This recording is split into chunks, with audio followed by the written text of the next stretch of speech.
j'apprécierais que ce soit Yves-Michel Fotso que vous reteniez.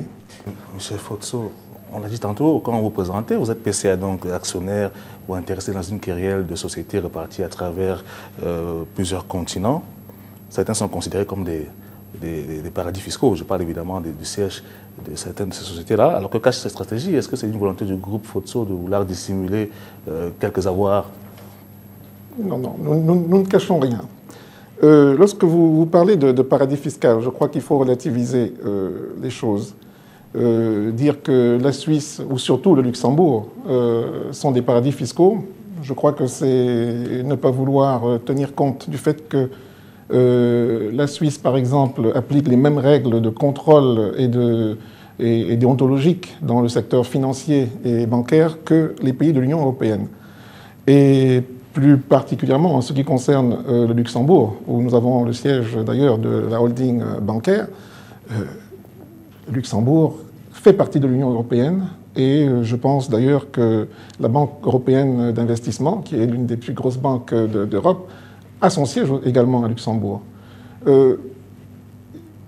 Certaines personnes pensent que lorsqu'on s'installe dans des pays comme cela, c'est parce qu'on recherche une opacité. Ce n'est pas vrai.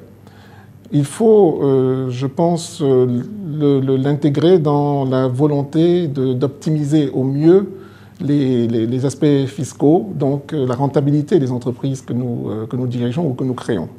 C'est uniquement dans ce cadre-là que nous choisissons nos points d'implantation. Alors, on vous a pas vu sur un plateau de télévision depuis votre départ de la Camer. On a envie de vous demander que devenez-vous depuis tout ce temps? Monsieur Samba, écoutez, mon départ de la Camer date de novembre 2003, ça veut dire il y a 5 ans. En 5 ans, vous avez bien voulu énumérer une petite partie de mon CV. Je n'ai pas chômé.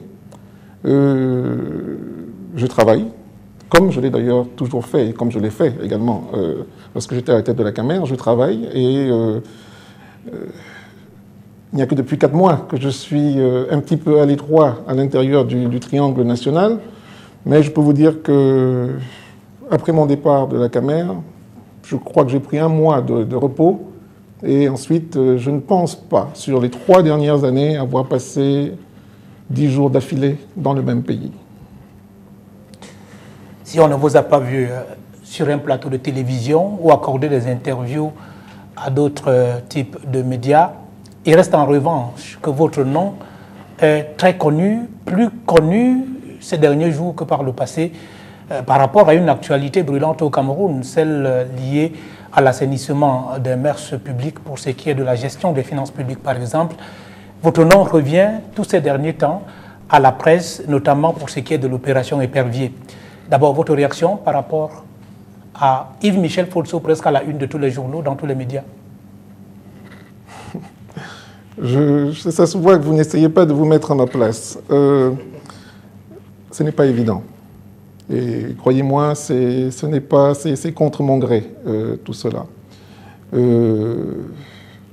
Il s'avère que j'ai eu à occuper certaines fonctions au sein de la République, en l'occurrence à la tête de la Camer. J'ai eu la Camer qui était une société stratégique pour le pays.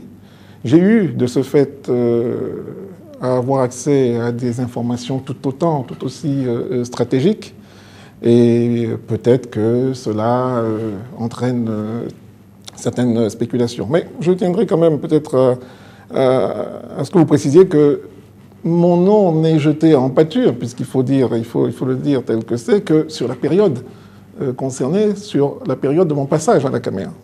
Je pense que c'est la seule période qui semble apparaître, permettez-moi le mot, obscur pour certains.